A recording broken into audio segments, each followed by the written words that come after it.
ಬಸವಾದಿ ಶರಣರು ಫಲಜ್ಯೋತಿಷ್ಯವನ್ನು ತಿರಸ್ಕರಿಸಿ ಕಾಯಕವೇ ಕೈಲಾಸ, ಜೀವವೇ ಶಿವರೂಪ, ಸರ್ವಕಾಲವೂ ಶುಭಕಾಲವೆಂದು ಹೇಳುತ್ತಾರೆ. ಫಲಜ್ಯೋತಿಷ್ಯ, ಪಂಚಾಂಗ, ಮೌಢ್ಯತೆಯಿಂದ ಜನಸಾಮಾನ್ಯರ ಮನಸ್ಸನ್ನು ವಿಚಾರಮಂಥನದ ಕಡೆಗೆ ಪರಿವರ್ತಿಸುವಂಥ ಬಸವಾದಿ ಶರಣರ 5 ವಚನಗಳನ್ನು ನೋಡೋಣ. ವಚನ 1, ಬಸವಣ್ಣನವರ ವಚನ. ಉದಯ ಮಧ್ಯಾಹ್ನ ಸಂಧ್ಯಾ ಕಾಲವ ನೋಡಿ ಮಾಡುವ ಕರ್ಮಿನಿ ಕೇಳ. ಉದಯವೆಂದೇನೋ ಶರಣಂಗೆ, ಮಧ್ಯಾಹ್ನವೆಂದೇನೋ ಶರಣಂಗೆ, ಅಸ್ತಮಾನವೆಂದೇನೋ ಶರಣಂಗೆ, ಮಹಾಮೆರುವಿನ ಮರೆಯಲಿರ್ದು ತಮ್ಮ ನೆಳಲ ನರಸುವ ಭಾವಭ್ರಮಿತರ ಮೆಚ್ಚ ನಮ್ಮ ಕೂಡಲ ಸಂಗಮ ದೇವರು. ಮತ್ತೊಮ್ಮೆ, ಉದಯ ಮಧ್ಯಾಹ್ನ ಸಂಧ್ಯಾ ಕಾಲವ ನೋಡಿ ಮಾಡುವ ಕರ್ಮಿನಿ ಕೇಳ.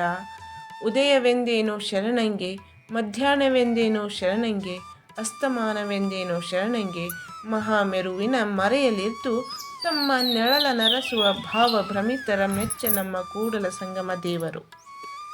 ಬಸವಣ್ಣನವರು ಕೂಡಲ ಸಂಗಮ ದೇವ ಎಂಬ ಅಂಕಿತ ನಾಮದೊಂದಿಗೆ ವಚನಗಳನ್ನು ರಚಿಸಿದ್ದಾರೆ. ಬಸವಣ್ಣನವರು ಪ್ರತಿದಿನ ಘಟಿಸುವ ಈ ಉದಯ ಮಧ್ಯಾಹ್ನ ಅಸ್ತಮಾನಕ್ಕೆ ಹೆಚ್ಚಿನ ಮಹತ್ವವನ್ನು ನೀಡದೆ ತಮ್ಮ ಕಾಯಕದಲ್ಲಿ ಮುಂದುವರಿಯಬೇಕೇ ವಿನಃ ಇದಕ್ಕೆ ಜ್ಯೋತಿಷ್ಯದ ಅರ್ಥ ಕಲ್ಪಿಸಿ ಮೂಢರಾಗದಂತೆ ಎಚ್ಚರಿಸಿದ್ದಾರೆ. ಘಟಿಸುವ ಘಟನೆಗೆ ಮಹತ್ವ ಕೊಡುವವರನ್ನು ಭಾವಭ್ರಮಿತರು ಎಂದು ಜರೆಯುತ್ತಾರೆ. ಇದೇ ರೀತಿ ಫಲಜ್ಯೋತಿಷ್ಯದ ಪಂಚಾಂಗವನ್ನು ನೇರವಾಗಿ ದೂಷಿಸಿ ಹೇಳುವ ಮುಂದಿನ 4 ವಚನಗಳನ್ನು ನೋಡೋಣ. ತಪ್ಪದೆ ಚಾನಲನ್ನು ಸಬ್ಸ್ಕ್ರೈಬ್ ಮಾಡಿರಿ, ಹಾಗೆ ವಿಡಿಯೋನ ಲೈಕ್ ಮಾಡಿರಿ. ವಚನ 2, ಸೊನ್ನಲಿಗೆಯ ಸಿದ್ದರಾಮರ ವಚನ. ಶುಭಕ್ಕೆ ವಿಘ್ನವಲ್ಲದೆ ಅಶುಭಕ್ಕೆ ವಿಘ್ನವೇ ಅಯ್ಯ, ಅಭಿಮಾನಿಗೆ ಅಂಜಿಕೆಯಲ್ಲದೆ ಅಪಮಾನಿಗೆ ಅಂಜಿಕೆಯೇ ಅಯ್ಯ, ಶುಭಾಶುಭ ಶಿವಾರ್ಪಣವೆಂದು ನಂಬು ಮನವೇ, ಕಪಿಲ ಸಿದ್ಧ ಮಲ್ಲೇಂದ್ರ ನಾಲಯದಲ್ಲಿ. ಮತ್ತೊಮ್ಮೆ, ಶುಭಕ್ಕೆ ವಿಘ್ನವಲ್ಲದೆ ಅಶುಭಕ್ಕೆ ವಿಘ್ನವೇ ಅಯ್ಯ, ಅಭಿಮಾನಿಗೆ ಅಂಜಿಕೆ ಅಲ್ಲದೆ ಅಪಮಾನಿಗೆ ಅಂಜಿಕೆಯೇ ಅಯ್ಯ, ಶುಭಾಶುಭ ಶಿವಾರ್ಪಣವೆಂದು ನಂಬು ಮನವೇ, ಕಪಿಲ ಸಿದ್ಧ ಮಲ್ಲೇಂದ್ರ ನಾಲಯದಲ್ಲಿ. ಸೊನ್ನಲಿಗೆ ಸಿದ್ದರಾಮರು ಕಪಿಲಸಿದ್ಧ ಮಲ್ಲಿಕಾರ್ಜುನ ಎಂಬ ಅಂಕಿತ ನಾಮದೊಂದಿಗೆ ವಚನಗಳನ್ನು ರಚಿಸಿದ್ದಾರೆ. ಮನುಷ್ಯ ಒಳ್ಳೆಯ ಕಾರ್ಯಗಳನ್ನು ಮಾಡಬೇಕು ಅಂತ ಕೆಲಸಕ್ಕೆ ಒಳ್ಳೆಯ ಮುಹೂರ್ತ ಇದ್ದೇ ಇರುತ್ತದೆ. ಶುಭವಾಗಲಿ ಅಶುಭವಾಗಲಿ ಎಲ್ಲವನ್ನು ಪರಮಾತ್ಮನಿಗೆ ಅರ್ಪಿಸಿದಾಗ ಭಯದ ಮಾತೆಲ್ಲಿ ಬರುವುದು. ಸಿದ್ದರಾಮರು ಒಳ್ಳೆಯ ಕಾರ್ಯ ಮಾಡುವುದೇ ಶುಭವೆಂದು, ಕೆಟ್ಟ ಕೆಲಸ ಮಾಡುವುದೇ ಅಶುಭವೆಂದು ಈ ವಚನದಲ್ಲಿ ಹೇಳುತ್ತಾರೆ. ವಚನ 3, ಚನ್ನಬಸವಣ್ಣನವರ ವಚನ. ಸೋಮವಾರ, ಮಂಗಳವಾರ, ಶಿವರಾತ್ರಿ ಎಂದು ಮಾಡುವ ಭಕ್ತರು ಲಿಂಗ ಭಕ್ತಂಗೆ ನಾನೆಂತೂ ಸರಿಯೆಂಬೆನಯ್ಯ. ದಿನಶ್ರೇಷ್ಠವೋ ಲಿಂಗಶ್ರೇಷ್ಠವೋ, ದಿನಶ್ರೇಷ್ಠವೆಂದು ಮಾಡುವ ಪಂಚ ಮಹಾಪಾತಕರ ಮುಖವ ನೋಡಲಾಗದು. ಸೋಮೆ ಭೌಮೆ ವ್ಯತಿಪಾತೆ ಸಂಕ್ರಾಂತಿ ಶಿವರಾತ್ರೋ ಯೋ ಏಕಭಕ್ತೋಪವಾಸೇನ ನರಕೆ ಕಾಲಮಕ್ಷಯಂ. ಇದು ಕಾರಣ ಕೂಡಲ ಚೆನ್ನಸಂಗಯ್ಯ, ಇಂಥವರ ಮುಖವ ನೋಡಲಾಗದು. ಮತ್ತೊಮ್ಮೆ, ಸೋಮವಾರ, ಮಂಗಳವಾರ, ಶಿವರಾತ್ರಿ ಎಂದು ಮಾಡುವ ಭಕ್ತರ ಲಿಂಗ ಭಕ್ತಂಗೆ ನಾನೆಂತೂ ಸರಿಯೆಂಬೆನಯ್ಯ. ದಿನಶ್ರೇಷ್ಠವೋ ಲಿಂಗಶ್ರೇಷ್ಠವೋ, ದಿನಶ್ರೇಷ್ಠವೆಂದು ಮಾಡುವ ಪಂಚ ಮಹಾಪಾತಕರ ಮುಖವ ನೋಡಲಾಗದು. ಸೋಮೆ ಭೌಮೆ ವ್ಯತಿಪಾತೆ ಸಂಕ್ರಾಂತಿ ಶಿವರಾತ್ರೆಯೋ ಏಕಭಕ್ತೋಪವಾಸೇನ ನರಕೆ ಕಾಲಮಕ್ಷಯಂ.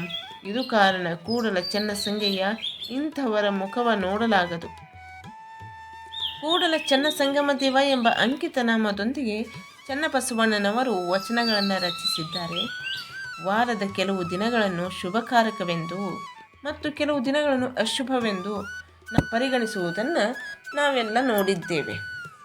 ಚನ್ನಬಸವಣ್ಣನವರು ಸೋಮವಾರ, ಮಂಗಳವಾರ, ಶಿವರಾತ್ರಿ ಎಂದು ನೋಡಿ ಮಾಡುವವರನ್ನು ನೋಡಿ ದಿನಶ್ರೇಷ್ಠವೋ ಲಿಂಗಶ್ರೇಷ್ಠವೋ ಎಂದು ಪ್ರಶ್ನಿಸಿ, ದಿನಶ್ರೇಷ್ಠವೆಂದು ಮಾಡುವವರನ್ನು ಪಂಚ ಮಹಾಪಾತಕವೆಂದು ಕರೆದಿದ್ದಾರೆ.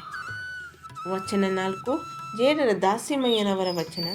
ಅಚ್ಚ ಶಿವೈಕ್ಯಂಗೆ ಹೊತ್ತಾರೆ ಅಮಾವಾಸ್ಯೆ, ಮತ್ತೆ ಮಧ್ಯಾಹ್ನ ಸಂಕ್ರಾಂತಿ, ಮತ್ತೆ ಅಸ್ತಮಾನ ಪೌರ್ಣಿಮೆ ಹುಣ್ಣಿಮೆ, ಭಕ್ತನ ಮನೆಯ ಅಂಗಳವೇ ವಾರಣಾಸಿ ಕಾಣ ರಾಮನಾಥ.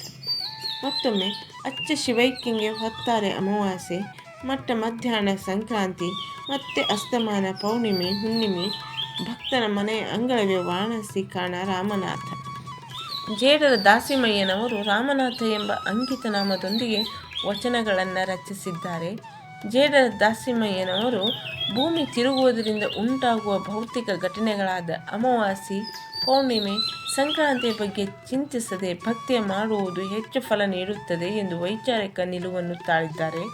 ಹಾಗೆ ಜೇಡರ ದಾಸಿಮಯ್ಯನವರು ಅಮಾವಾಸ್ಯೆ, ಹುಣ್ಣಿಮೆ, ಸಂಕ್ರಾಂತಿಗಳಿಗೆ ಹೊಸ ವರ್ತವನ್ನು ಸೂಚಿಸುವ ನಿಟ್ಟಿನಲ್ಲಿ ಈ ರೀತಿಯಾಗಿ ಹೇಳಿದ್ದಾರೆ. ವಚನ 5 ಬಸವಣ್ಣನವರ ವಚನ. ನಾಳೆ ಬಪ್ಪುದು ನಮಗಿಂದೇ ಬರಲಿ, ಇಂದು ಬಪ್ಪುದು ನಮಗೀಗಲೇ ಬರಲಿ, ಇದಕ್ಕಾರಂಜುವರು ಇದಕ್ಕಾರಳಕುವರು, ಜಾತಸ್ಯ ಮರಣಂ ಧ್ರುವಂ ಎಂಬುದಾಗಿ ನಮ್ಮ ಕೂಡಲ ಸಂಗಮ ದೇವರು ಬರೆದ ಬರೆಹವ ತಪ್ಪಿಸುವಡೆ ಹರಿಬ್ರಹ್ಮಾದಿಗಳಿಗಳವಲ್ಲ. ಮತ್ತೊಮ್ಮೆ ನಾಳೆ ಬಪ್ಪುದು ನಮಗಿಂದೇ ಬರಲಿ, ಇಂದು ಬಪ್ಪುದು ನಮಗೀಗಲೇ ಬರಲಿ, ಇದಕ್ಕಾರಂಜುವರು ಇದಕ್ಕಾರಳಕುವರು, ಜಾತಸ್ಯ ಮರಣಂ ಧ್ರುವಂ ಎಂಬುದಾಗಿ ನಮ್ಮ ಕೂಡಲ ಸಂಗಮ ದೇವರು ಬರೆದ ಬರೆಹವ ತಪ್ಪಿಸುವಡೆ ಹರಿಬ್ರಹ್ಮಾದಿಗಳಿಗಳವಲ್ಲ. ಬಸವಣ್ಣನವರು ಕೂಡಲ ಸಂಗಮ ದೇವ ಎಂಬ ಅಂಕಿತನಾಮದೊಂದಿಗೆ ವಚನಗಳನ್ನು ರಚಿಸಿದ್ದಾರೆ. ಜ್ಯೋತಿಷ್ಯ ಶಾಸ್ತ್ರವನ್ನು ಪೋಷಿಸಲು ನಮಗಿರುವ ಒಂದೇ ಕಾರಣವೆಂದರೆ ನಮಗೆಲ್ಲ ಭವಿಷ್ಯದ ಬಗ್ಗೆ ಇರುವ ಹೆದರಿಕೆ, ಮುಂದೆ ಏನಾಗುತ್ತೋ ಎಂಬ ಅಳಕು. ಇದನ್ನು ಧೈರ್ಯದಿಂದ ಎದುರಿಸಲು ಬಸವಣ್ಣನವರು ಈ ಮೇಲಿನ ವಚನದ ಮೂಲಕ ಹೇಳುತ್ತಾರೆ. ಈ ವಿಡಿಯೋ ಬಗ್ಗೆ ನಿಮ್ಮ ಅನಿಸಿಕೆಯನ್ನು ಕಮೆಂಟ್ ಮೂಲಕ ತಿಳಿಸಿರಿ. ಹಾಗೆ ಶರಣರ ವಚನಗಳಿಗಾಗಿ ಚಾನಲನ್ನು ಸಪೋರ್ಟ್ ಮಾಡಿರಿ, ಲೈಕ್ ಮಾಡಿರಿ, ಶೇರ್ ಮಾಡಿರಿ ಮತ್ತು ಸಬ್ಸ್ಕ್ರೈಬ್ ಮಾಡಿರಿ.